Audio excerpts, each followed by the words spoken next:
La science est-elle au service de la guerre ou de la paix?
La machine à tremblement de terre avait la puissance d'un petit réacteur nucléaire. Les sismologues voulurent s'en servir pour mesurer l'épaisseur de la croûte terrestre.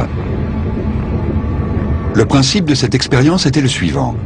En traversant un puissant champ magnétique, l'échappement d'une tuyère de fusée provoquait des sortes de coups de foudre capables de se propager jusqu'à 50 km de profondeur.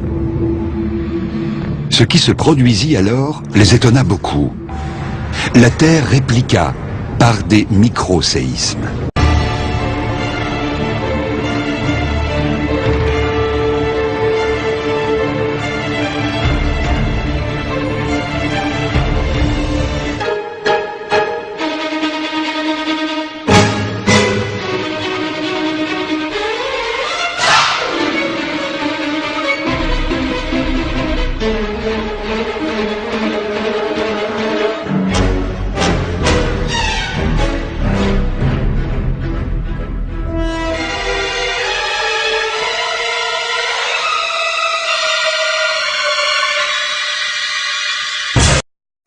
Il est très difficile d'expérimenter sur mère nature, et nous devons être très prudents.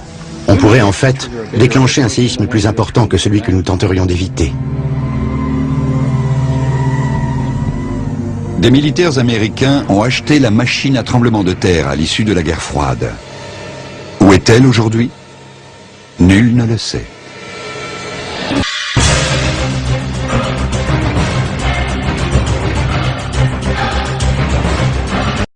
Sir Evelyn de Rothschild a fait savoir avec un communiqué de presse qu'il se lançait lui aussi avec ses milliards dans le commerce des pluies, tempêtes, ouragans, etc. en achetant 70% de Weather Central LP. Voilà. Donc c'est le plus grand. Donc il fabrique et fournit les graphiques de tout ce qui est météo. Parce que ça veut dire quoi? S'ils ont décidé d'investir là-dedans, ça veut dire qu'ils ont calculé leurs coûts. Ça veut dire que ça veut dire surtout que le dérèglement du climat va devenir quelque chose de central dans les mois et années à venir. Voilà.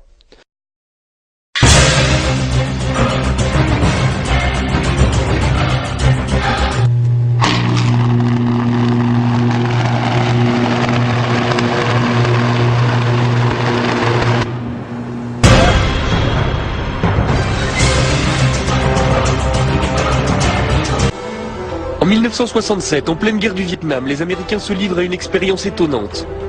Ils déversent une substance chimique au-dessus des nuages. Le but, faire en sorte que les pluies torrentielles de la mousson se propagent au Nord-Vietnam, jusqu'aux bases de leurs adversaires. Le plus étonnant, c'est que cela a marché. Alors HAARP pourrait-il être la suite de ces premiers essais? Ce qui concerne les modifications environnementales et climatiques, c'est un enjeu militaire aux États-Unis depuis certainement 50 ans.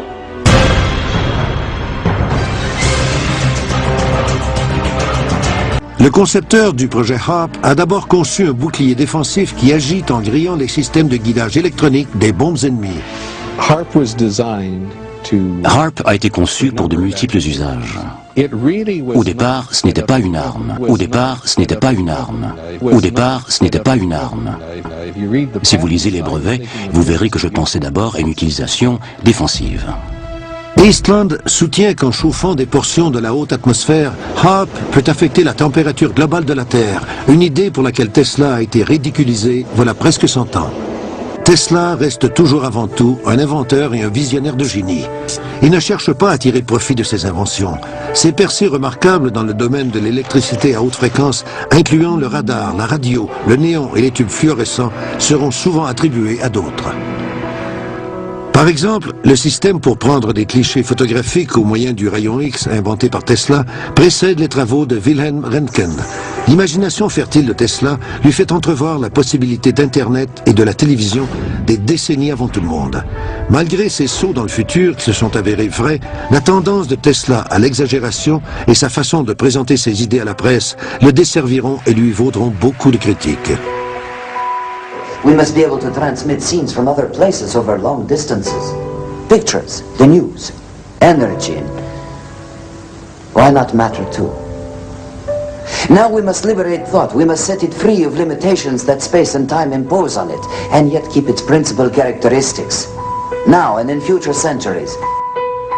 Mystérieux et flamboyant, Tesla est toujours ravi de partager ses idées avec le monde entier. Il exécute ses expériences de laboratoire devant des sommités et amis.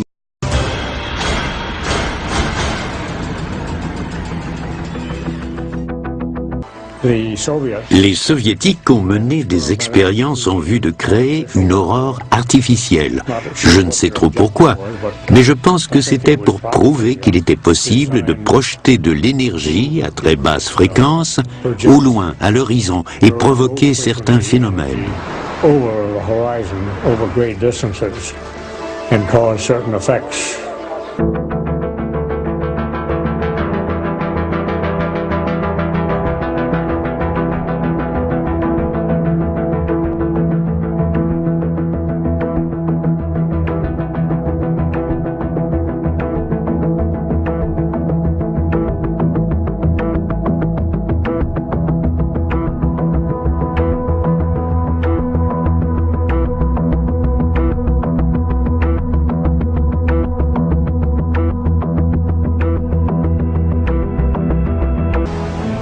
La vraie puissance de HAARP n'est pas encore connue et il n'existe aucune agence de contrôle civil.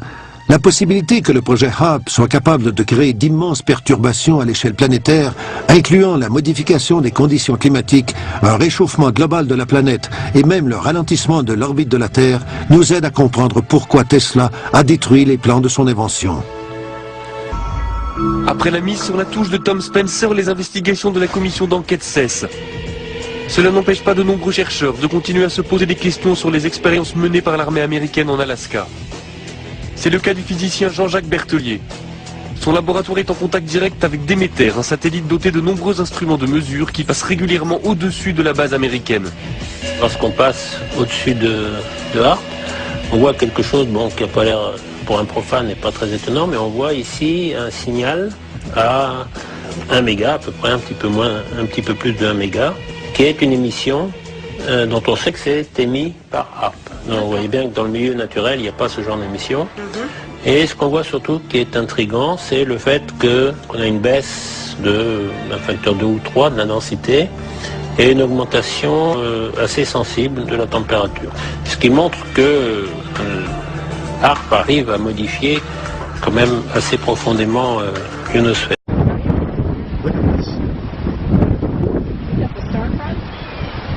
Oh, what is it? It's weird. It's like it goes on from one end of the horizon to the other.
ennemis.